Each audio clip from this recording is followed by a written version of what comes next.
कि धर्मेंद्र प्रधान जी का रेजिग्नेशन तो अब आना ही पड़ेगा, या तो उनको बर्खास्त करे कैबिनेट से या तो वो खुद रिजाइन करे। प्रोटेस्ट तब तक चालू रहेगा जब तक उनका रेजिग्नेशन नहीं आ जाता।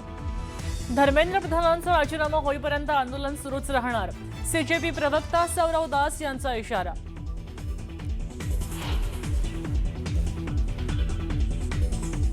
धर्मेंद्र प्रधानांच्या राजीनाम्याची मागणी करत दिल्लीत तरुणांचा एल्गार, जंतर मंतरवरून निघालेला मोर्चा संसद भवनजवळ पोलिसांनी रोखला, आंदोलकांची धरपकड।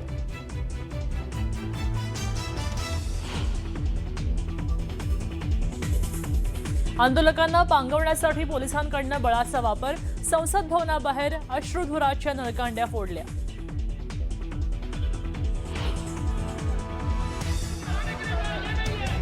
पावसाळा अधिवेशनाच्या पहिल्याच दिवशी सहाव्यांदा सभागृहाचं काम तहकूब, सीजेपीच्या आंदोलनावरून विरोधक आक्रमक।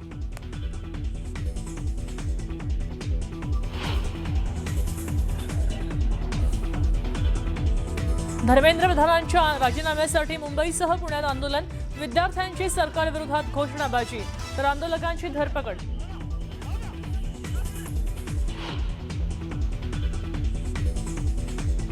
कल्याणमध्ये प्रियकराला घरी बोलावून केली हत्या, आरोपी हसीबा कोलकात्याला फरार, कल्याण पोलिसांचं पथक कोलकात्याला रवाना।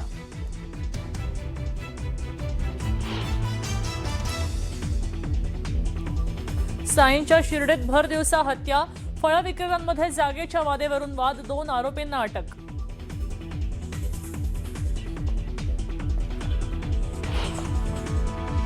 दिल्लीतील आंदोलनाचे महाराष्ट्रातही पडसाद उमटल्याचं पाहायला मिळत आहे। पुण्यातील FTII मध्येही विद्यार्थ्यांनी आंदोलन केलंय। नागपूरमध्ये संविधान चौकात शांतता मार्च आयोजित करण्यात आल्या होत्या, तर नाशिकमध्ये देखील नीट पेपरफुटी विरोधात तसेच वांगचुक यांना पाठिंबा देण्यासाठी आंदोलन करण्यात आलं। JP नड्डा जी से मिले, हम लोग 12 बजे यहाँ पे आए थे एंड हम लोग की मीटिंग करीब 2:15 2:30 बजे हुई एंड मीटिंग में हम लोगों ने यही बोला कि हमारे 3 डिमांड्स हैं। पहले कि सोनम वांगचुक जी को तुरंत रिलीज किया जाए एंड जब तक वो फॉर्मेलिटीज पूरी होती है उसमें उनको एक वीडियो बनाने का अलाउ किया जाए। वो वीडियो में यही हो कि वो अपील करे शांति बनाए रखने के लिए, लेकिन वो अभी तक हुआ नहीं है। नंबर 2, हमारा ये भी डिमांड है कि धर्मेंद्र प्रधान जी का रेजिग्नेशन तो अब आना ही पड़ेगा, या तो उनको बर्खास्त करे कैबिनेट से या तो वो खुद रिजाइन करे। प्रोटेस्ट तब तक चालू रहेगा जब तक उनका रेजिग्नेशन नहीं आ जाता। और तीसरा, जो नीट के फैमिलीज है, जो बच्चे मर गए हैं 20 से ज्यादा, उन फैमिलीज को 1 करोड़ का मुआवजा मिले। ये डिमांड्स को लेके हम JP नड्डा जी के पास गए, उन्होंने ही बुलाया था।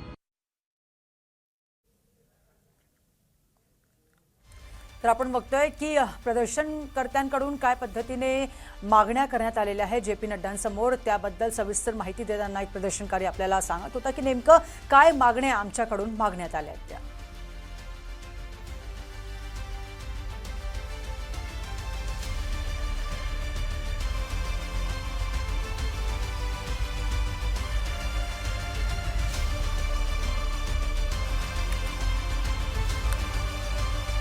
सीजेपीचे प्रवक्ता सौरव दास यांच्यासह आंदोलकांच्या शिष्टमंडळाने केंद्रीय मंत्री JP नड्डांची भेट घेतली। भेटीत आंदोलकांनी सरकारकडे आपल्या 3 महत्त्वाच्या मागण्या ठेवल्या आहेत। सर्वात पहिली मागणी म्हणजे धर्मेंद्र प्रधान यांचा तातडीने राजीनामा द्यावा अशी मागणी करण्यात आली। त्याचसोबत आत्महत्याग्रस्त विद्यार्थ्यांच्या कुटुंबियांना 1 कोटींची मागणी केली। सौरव दास यांनी या संदर्भात एक्सवर पोस्ट करत माहिती दिली आहे। यानुसार आंदोलकांच्या मागण्यांसंदर्भात वरिष्ठ पातळीवर चर्चा सुरू असून असं नड्डांकडून सांगण्यात आलं आहे, पण या संदर्भात कुठलीही ठोस आश्वासने सध्या देण्यात आलेली नाही आणि तसंच सौरव दास यांनी पोस्टमध्ये म्हटलंय। दरम्यान मागण्या पूर्ण होईपर्यंत आंदोलन सुरूच राहील असंही त्यांनी स्पष्ट केलंय। दरम्यान आंदोलकांच्या कोणत्या 3 प्रमुख मागण्या आहेत हे पण आपण जाणून घेऊयात, नजर टाकूयात। तर पहिली मागणी आहे की धर्मेंद्र प्रधान यांचा तत्काळ राजीनामा द्यावा। धर्मेंद्र प्रधान यांनी तत्काळ राजीनामा द्यावा अशी आंदोलकांची पहिली मागणी आहे। तर दुसरी मागणी सोनम वांगचुक यांना सफदरजंग हॉस्पिटलमधून सोडावं, ही देखील या आंदोलकांनी मागणी केली आहे। तिसरी मागणी आहे नीट पेपरफुटीनंतर आत्महत्या केलेल्या विद्यार्थ्यांच्या कुटुंबियांना 1 कोटींची मदत द्यावी. अशा 3 महत्त्वाच्या बातम्या या दरम्यान आंदोलकांच्या वतीनं करण्यात आल्या आहेत.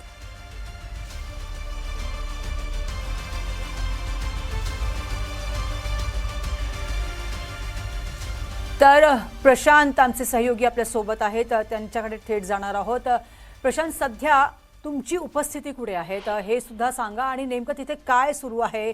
आंदोलन सध्या हाताबाहेर गेलेलं नाहीये, मात्र सध्याचं चित्र काय आहे ते नक्की सांगा.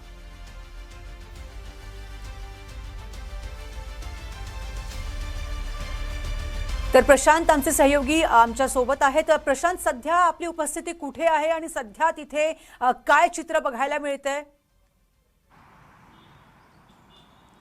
आम्ही सध्या संसद भवनाच्या परिसरामध्ये आहे. साधारणतः 100 मीटर जी. अंतरावरती संसद भवन आहे आणि ज्या पद्धतीची परिस्थिती जर बघितली आपण तर जंतर मंतर परिसरामध्ये जो मंच उभारण्यात आला होता तो मंच आता दिल्ली पोलिसांनी खाली केलेला आहे. ज्या मंचावरती अभिजित दिपके आणि सोनम वांगचुक यांनी जो तिथे आंदोलन सुरू केलं होतं तो मंच आता खाली केला गेलेला आहे. सध्याची परिस्थिती जशी आहे जंतर मंतरची, त्यानंतर अतिशय महत्त्वाचं म्हणजे दुसरं जंतर मंतरचा बहुतांश जो भाग आहे तो देखील खाली करण्यात आलेला आहे. दिल्ली पोलिसांनी म्हटलं आहे की आंदोलन संपलेलं आहे, त्यामुळे आता आपण हे स्थळ सोडून जावं. त्यानंतर तिसरं महत्त्वाचं म्हणजे या भागात अजूनही काही आंदोलनकर्ते उपस्थित आहे आणि ते मागणी करताय की केंद्रीय शिक्षण मंत्री साधारणतः धर्मेंद्र प्रधान यांच्या पदाचा राजीनामा द्यावा. त्यानंतर केरला हाऊस जो जंतर मंतरच्या समोर एक परिसर आहे त्या भागामध्ये प्रचंड मोठ्या संख्येने आंदोलनकर्ते तैनात उपस्थित आहे आणि अजूनही ती घोषणा देत आहे. आणि महत्त्वाचं म्हणजे पोलीस दल जे आहे त्याची मोठी तैनाती हे जंतर मंतर परिसरामध्ये पाहायला मिळत आहे. दुसरीकडे राजकीय चर्चा सुरू झालेल्या आहे. केंद्रीय शिक्षण मंत्री धर्मेंद्र प्रधान यांचा राजीनामा कुठल्याही क्षणी होऊ शकतो अशा प्रकारची चर्चा आहे. याला कोणी दुजोरा देत नाही आहे. पण या संदर्भात जेव्हा भारतीय जनता पक्षाचे माजी अध्यक्ष आणि आरोग्यमंत्री JP नड्डा यांच्यासोबत जे काँग्रेस जनता पार्टीचे जे 2 तरुण भेटायला गेले होते त्यांच्या आधारावरती या सध्या चर्चा सुरू झाल्याची माहिती पुढे आलेली आहे. स्टुडिओ नक्कीच. पण या हे जे विद्यार्थी आहेत त्यांच्यासोबत त्यांच्या प्रश्नांचा किंवा चर्चेअंती काही तोडगा काढण्याचा कुणाकडून काही प्रयत्न करण्यात आला अद्याप? महत्त्वाचं म्हणजे आज सकाळपासून जे आंदोलन सुरू झालं या आंदोलनाच्या मुद्द्यावरती केंद्रीय गृहमंत्री अमित शहा यांनी धर्मेंद्र प्रधान यांची भेट घेतली आणि धर्मेंद्र प्रधान सोबत ही चर्चा झाली. त्या संदर्भातला माहिती पुढे आलेली नाही आहे. पण महत्त्वाचं म्हणजे यातून धर्मेंद्र प्रधानांचा राजीनामा कसा घेता येईल आणि ज्या पद्धतीनं आंदोलन आज संपूर्ण जगाने आणि देशाने बघितलं आहे. दिल्लीत मोठं आंदोलन झालं होतं. साधारणतः 2 ते 2.5 लाखापेक्षा जास्त तरुण हे देशभरातून एकत्र आले होते. त्याचा धसका केंद्र सरकारने घेतला. त्याचमुळे ही बैठक झाल्याची माहिती मिळते. याच आंदोलनामुळे साधारणतः 15 मिनिटं उशिराने पंतप्रधान नरेंद्र मोदी यांना संसद भवनातून बाहेर पडावं लागलं. कारण की ज्या भागातून ज्याचा रस्ता होता त्या भागामध्ये अश्रुधुराचे नळकांडे फोडले जात होते अशी परिस्थिती होती. या सगळ्या पार्श्वभूमीवर जे महत्त्वाचं म्हणजे आता या संदर्भात केंद्र सरकारच्या वतीने काय निर्णय घेतला जातो. कारण की एकीकडे पावसाळी अधिवेशन सुरू आहे आणि पावसाळी अधिवेशनात त्यांना निर्णय जारी करावा लागेल. तर त्यामुळे हे अत्यंत महत्त्वाचं आहे की आता आगामी दिवसात काय निर्णय होतो, खास करून धर्मेंद्र प्रधान यांच्या भवितव्यासंदर्भात तो पाहणं अतिशय महत्त्वाचं असणार आहे. अर्थातच तर संपूर्ण देशाचं जे लक्ष आहे ते या निर्णयावर नक्कीच टिकलेलं आहे. खूप खूप धन्यवाद प्रशांत दिलेल्या सविस्तर माहितीबद्दल.